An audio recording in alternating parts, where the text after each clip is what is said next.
یا پھر حاملہ خاتون کے بلڈ پریشر میں معمولی سی تبدیلی دیکھ کر پری ایکلیمسیا جیسے خطرناک مرض کو وقت سے پہلے بھانپ سکتی ہے۔ یہ تو واقعی کمال کی مہارت ہے۔ اور جہاں جدید ہسپتال دور ہوتے ہیں یا دستیاب نہیں ہوتے، وہاں پوسٹ پارٹم ہیمریج یعنی خون بہنے جیسی جان لیوا صورتحال میں دائی کی فوری مداخلت ہی وہ واحد چیز ہوتی ہے جو موت اور زندگی کے درمیان کھڑی ہوتی ہے۔ اسی لیے 2023 میں اس دن کا جو تھیم تھا together again from evidence to reality, یہ اسی بات کا اعلان تھا کہ دائیوں کا کام صرف ایک روایت نہیں بلکہ ثبوتوں پر مبنی حقیقت ہے۔ بالکل درست۔ اور یہاں ایک اور ایسا عجیب سا اتفاق جڑتا ہے جو میرے خیال میں 5 مئی کے ان تمام واقعات میں سب سے زیادہ طاقتور ہے۔ وہ کیا؟ 5 مئی 2023 یہ بالکل وہی دن تھا جب دنیا بھر میں دائیوں کے ذریعے نئی زندگیاں دنیا میں لانے کا جشن منایا جا رہا تھا، اور اسی دن عالمی ادارہ صحت یعنی WHO کا ڈائریکٹر جنرل نے آ کر اعلان کیا کہ کووڈ-19 کی عالمی ہنگامی حالت اب ختم ہو چکی ہے۔ اوہ مائی گاڈ، یہ تو واقعی ایک زبردست اتفاق ہے نا؟ وہ وبا جس نے کئی سالوں تک دنیا کی سانسیں روکے رکھیں، لاکھوں زندگیاں چھین لیں، اس کی تباہ کاریوں کے باب کا رسمی اختتام اور نئی زندگیوں کو پروان چڑھانے والی دائیوں کا عالمی دن، دونوں کا ایک ہی تاریخ پر ہونا ایک عجیب سی شاعرانہ کیفیت پیدا کرتا ہے۔ یقیناً، اور میں کہوں گی کہ یہ صرف ایک جذباتی بات نہیں ہے، اس کے اندر ہماری بقا کا پورا میکینزم چھپا ہے۔ وہ کیسے؟ دیکھیں، کووڈ کی ہنگامی حالت کا خاتمہ اس بات کا ثبوت تھا کہ جب انسان اجتماعی سطح پر کسی خطرے کا سامنا کرتا ہے نا، تو وہ بڑے سے بڑے بحران کو مات دے سکتا ہے، ویکسینز کی تیاری سے لے کر سماجی فاصلوں تک۔ تو WHO کا وہ اعلان انسانیت کی اجتماعی بقا کی جیت تھا، جبکہ دائیوں کا جو کام ہے وہ ایک انفرادی سطح پر زندگی کو دنیا میں لانے کا عمل ہے۔ صحیح۔ یہ دونوں مل کر یہ ثابت کرتے ہیں کہ تباہی خواہ کتنی ہی بڑی کیوں نہ ہو، انسان کی زندگی کو بچانے اور اسے جاری رکھنے کی جو جبلت ہے وہ اس سے کہیں زیادہ بڑی ہے۔ میں مکمل طور پر متفق ہوں، لیکن بقا تو جانوروں میں بھی ہوتی ہے۔ بالکل ہوتی ہے۔ تو ہم انسان صرف اس لیے تو زندہ نہیں رہتے کہ ہماری نسل چلتی رہے، ہمیں کچھ اور بھی چاہیے ہوتا ہے۔ ہمیں کمال، خوبصورتی، سچائی اور اپنے جذبات کا اظہار چاہیے ہوتا ہے۔ اور 5 مئی کی تاریخ ان چیزوں میں بھی پیچھے نہیں ہے۔ بالکل نہیں۔ مثال کے طور پر صحافت کو ہی دیکھ لیں۔ 5 مئی 1821 کو مشہور برطانوی اخبار دی مانچسٹر گارڈین کی پہلی اشاعت ہوئی، جو آج کا دی گارڈین ہے۔ صحافت دراصل انسان کی سچ جاننے کی اسی پیاس کا نام ہے جس نے اسے غاروں سے نکال کر تہذیب تک پہنچایا۔ اور صحافت کی بات ہو تو 1864 میں معروف صحافی نیلی بلائی کی پیدائش بھی 5 مئی کو ہی ہوئی۔ ارے ہاں، جنہوں نے اپنی جان خطرے میں ڈال کر پاگل خانوں کے اندرونی حالات کو دنیا کے سامنے بے نقاب کیا تھا۔ بالکل۔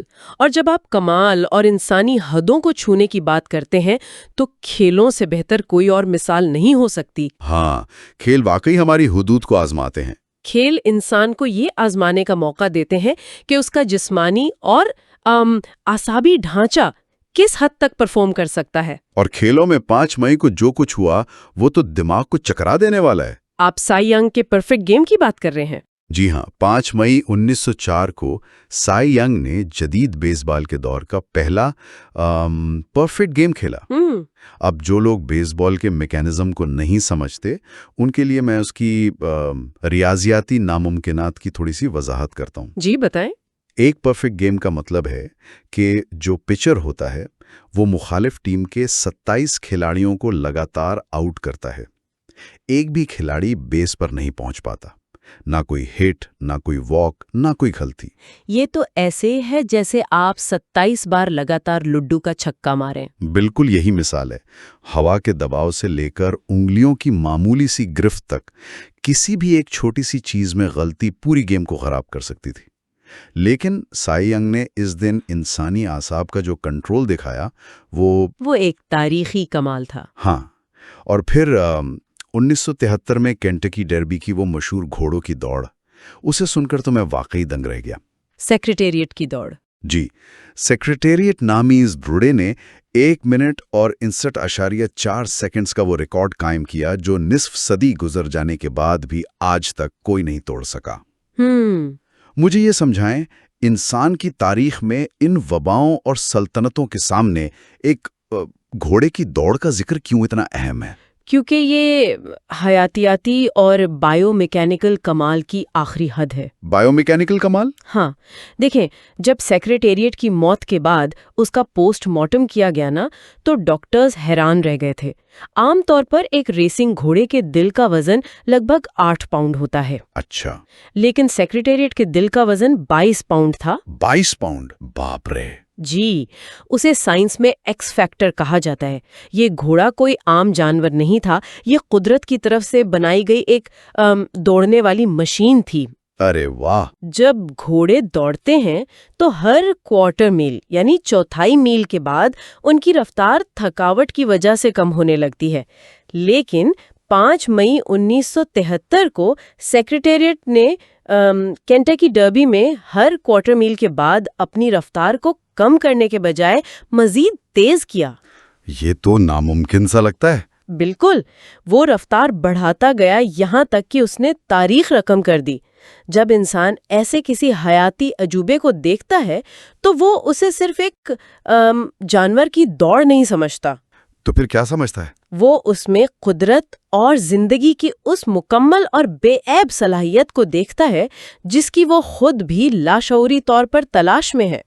یہ تشریح واقعی رونگٹے کھڑے کر دینے والی ہے، اور جب ہم انسانی احساسات اور کمال کی بات کر ہی رہے ہیں تو فن اور موسیقی کے بغیر یہ گفتگو نامکمل ہے۔ بالکل۔ دلچسپ بات یہ ہے کہ 5 مئی کو ہی ہم موسیقی کی دنیا کی 2 بڑی آوازوں کی پیدائش بھی دیکھتے ہیں۔ 1988 میں گلوکارہ اڈیل اور 1999 میں کرس براؤن کی پیدائش۔ اڈیل کی آواز تو واقعی کمال ہے۔ ہاں، ان کے گیتوں میں جو ایک گہرا درد اور انسانی جذبات کی عکاسی ہے، وہ سائنس اور ریاضی کے کسی فارمولے سے بیان نہیں ہو سکتی۔ بالکل صحیح کہا۔ یہ ہمیں بتاتی ہے کہ ایک طرف ہم خلا میں راکٹ بھیج رہے ہیں، دوسری طرف ہم مائکروسکوپ سے فنگر پرنٹس دیکھ رہے ہیں، لیکن ہمارے اندرونی جذبات آج بھی اتنے ہی پیچیدہ اور خوبصورت ہیں جتنے ہزاروں سال پہلے تھے۔ اور یہی وہ چیز ہے جو اس پورے تجزیے کو آپس میں جوڑتی ہے۔ اگر ہم ان تمام واقعات کو ایک لڑی میں پروئیں تو یہ محض تاریخوں کا ہجوم نہیں رہتا، یہ ہماری پرجاتیوں کا ایک مکمل خاکہ بن جاتا ہے۔